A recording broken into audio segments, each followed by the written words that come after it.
Hello മച്ചാമരെ, welcome back to my YouTube channel. എന്റെ പേര് Athul Raj. Cinema addicted W ഏവർക്കും സ്വാഗതം. രതീഷ് ബാലകൃഷ്ണ പൊതുവാൾ റൈറ്റിംഗ് ഡയറക്ഷൻ ചെയ്ത് കുഞ്ചാക്കോ ബോബൻ, ഗിരീഷ് പോത്തൻ, ഷിജു ഗോപൻ, ജാഫർ ഇടുക്കി എന്നീ കൂട്ടായ്മ പിറന്ന ഒരു ദുരൂഹ സാഹചര്യത്തിൽ എന്ന മൂവിയുടെ റിവ്യൂ പറയാനാണ് വന്നിരിക്കുന്നത്. ആ സിനിമയുടെ മെയിനായിട്ട് ആ പേര് സൂചിപ്പിക്കുന്ന പോലെ തന്നെ ഒരു ദുരൂഹ സാഹചര്യത്തിൽ ഒരു വീട്ടിനുള്ളിലായിട്ട് പ്രത്യേകിച്ച് ഒരു ഒട്ടും പ്രതീക്ഷിക്കാത്ത ഒരു അതിഥി കയറി വരികയും അതിനെ തുടർന്ന് നടക്കുന്ന ഒരു കഥാ പശ്ചാത്തലം വരെ ഒരു മൂവിയാണ് ഈ ദുരൂഹ സാഹിത്യം എന്ന് പറയുന്ന മൂവി. ഇത് കൂടുതലും പെർഫോമൻസ് ഓറിയന്റഡ് ആയിട്ടുള്ള മൂവിയാണ്. അത് ഓരോരുത്തരുടെ പെർഫോമൻസ് അടിപൊളിയായിട്ട് രക്ഷയില്ലെന്ന് തന്നെ പറയാം. അതില് പുതുമുഖ ഒരു നടൻ നമ്മുടെ ചിദംബരം, മഞ്ഞുമൽ ബോയ്സ് ഒക്കെ ചെയ്ത ഡയറക്ടറാണ്. പുള്ളിക്കാരന്റെ ആക്ടിങ് പുള്ളിയുടെ ഫസ്റ്റ് മൂവിയാണെന്ന് തോന്നുന്നു. വേറെ മൂവിയിലൊന്നും പുള്ളി ആക്ട് ചെയ്തിട്ട് കണ്ടിട്ടില്ല, പക്ഷെ അടിപൊളിയായിട്ട് ആക്ട് ചെയ്തിട്ടുണ്ട്. അത് ഫസ്റ്റ് മൂവി ആയതുകൊണ്ട് നമ്മൾ എടുത്ത് ശ്രദ്ധിച്ചു നോക്കിയ പുള്ളിയുടെ ആക്ടിങ് ആണ് അടിപൊളിയായിട്ട് പുള്ളിക്ക് കൊടുത്ത റോൾ പുള്ളി ഭംഗിയായിട്ട് തന്നെ ചെയ്തിട്ടുണ്ട്. പിന്നെ ദിലീഷ് പോത്തനും കുഞ്ചാക്കോനൊക്കെ അറിയാമല്ല, നമ്മൾ കണ്ടു മറന്ന, എന്നാലും അവരും നല്ല രീതിയിൽ അഭിനയിച്ചിട്ടില്ലെന്നല്ല. നമ്മളിപ്പോ എടുത്തതാണ് അതായത് പുതുമുഖ ഒരു നായകൻ അല്ലെങ്കിൽ പുതുമുഖ ഒരു നടൻ എന്ന് പറയുമ്പോൾ പെട്ടെന്ന് എടുത്ത് പറയൂല, അങ്ങനെ എടുത്ത് പറഞ്ഞതേ ഉള്ളു. പക്ഷെ ബാക്കിയുള്ളവരെല്ലാം മത്സരിച്ചു. അതിൽ ഈ മോണാക്ടിന്റെ റോളും കാര്യങ്ങളൊക്കെ കുഞ്ചാക്കോ കാണിക്കുന്ന സീനൊക്കെ ഉണ്ട്. ഗിരീഷ് പോത്തന രക്ഷയില്ലാത്ത രീതിയിൽ അഭിനയം അറിയാമല്ലോ, നമ്മൾ കണ്ട് അടിപൊളിയായിട്ട് തന്നെ പുള്ളി രക്ഷയില്ലാണ്ട് തന്നെ അഭിനയിച്ച് ചേർത്ത് വെച്ചിട്ടുണ്ട്. പിന്നെ ജാഫർ ഇടുക്കി, ഷിജു ഗോപൻ, നമ്മളെ പൈങ്കിളി, അങ്ങനെ പൈങ്കിളി പുള്ളിക്കാരന്റെ മൂവി പൈങ്കിളി എങ്ങാണ്ടാണ് പുള്ളിക്കാരന്റെ മൂവി. പിന്നെ നമ്മുടെ രോമാഞ്ചം മൂവിക്കകത്ത് അങ്ങനെയാണ് കുറച്ച് മൂവിലൊക്കെ പുള്ളി അഭിനയിച്ചിരിക്കുന്നുണ്ട്. എന്നാലും അതിൻ്റെ അകത്തും ഇത് ഇങ്ങനെ ഒരു കോമഡി ഓറിയന്റഡ് ആയിട്ടുള്ള റോളാണ് ഇതിൻ്റെ അകത്ത് കൊടുത്തിരിക്കുന്നത്.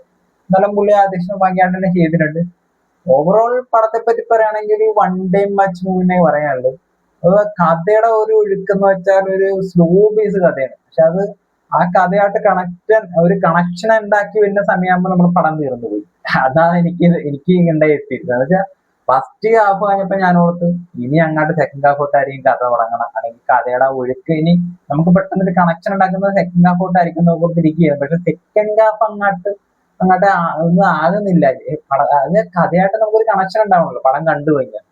തിയേറ്റർ എത്ര വലിയൊരു സ്ക്രീനിൽ കാണുമ്പോൾ നമ്മൾ ആ കണക്ഷൻ എന്തായാലും നമുക്ക് തിങ്ക് ചെയ്യണം, അല്ലെങ്കിൽ അതിൽ കാണിക്കുന്ന സിറ്റുവേഷൻ ആയിട്ട് നമ്മൾ ഓവറായിട്ട് തിങ്ക് ചെയ്ത് അങ്ങനെ ഒരു കണക്ഷൻ ഞാൻ മിക്ക സിനിമയിൽ എനിക്ക് ഉണ്ടാകാറുണ്ട്. പക്ഷെ ഇത് അങ്ങനെയല്ല. ഒരു കണക്ഷൻ ഉണ്ടായി വന്നപ്പോ, അല്ലെങ്കിൽ ഒരു കണക്ഷൻ ഉണ്ടായി തുടങ്ങിയപ്പോ പടം തീർന്നു പോയി.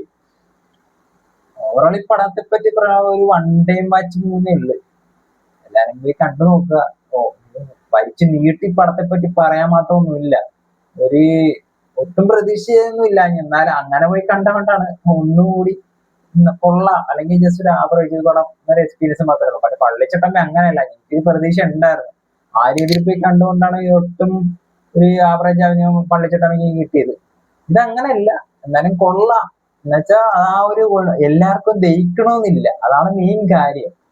ഒരു കണക്ഷൻ ഉണ്ടാക്കി എടുത്തു വരുമ്പോ എനിക്ക് പടം തീർന്നു പോയി. എന്റെ അവസ്ഥ അതാണ്. മറ്റുള്ളവർക്ക് ഏത് രീതിയിലാണ് ആ പടം കണക്ഷൻ, ചിലപ്പോ കണക്ഷൻ ഉണ്ടായില്ലെന്നും വരാം, ഒട്ടും ഇഷ്ടപ്പെടാതെ വരാം. ഒരു ഹ്യൂമറും കാര്യങ്ങളൊക്കെ ഉണ്ട്, എന്നാലും അതിന്റെ ഒഴുക്കിന് നമ്മളിപ്പോ എത്തണില്ല. എന്നെ പടം ഓക്കെ ആണെന്ന് വെച്ചാൽ ഓക്കെയാണ്, ഓക്കെ അല്ലെന്ന് വെച്ചാൽ ഓക്കെ അല്ല. ഇത് രണ്ടും പെട്ട ഒരു അവസ്ഥ. എന്താ ഇതിനെപ്പറ്റി പറയാന്നുള്ള അവസ്ഥ എനിക്കാണ്. ശരിക്കും ഞാനിത് എന്താ ഈ പടം എനിക്ക് ഇഷ്ടപ്പെട്ടാന്ന് ഞാൻ എന്നോട് തന്നെ പടം കണ്ടിരിക്കുന്നത് ചോദിച്ചു. ഇത് വല്ലാത്ത ടൈപ്പ് മൂവിയാണ്. എന്തായാലും നിങ്ങൾ കണ്ടു നോക്കി എല്ലാവരും.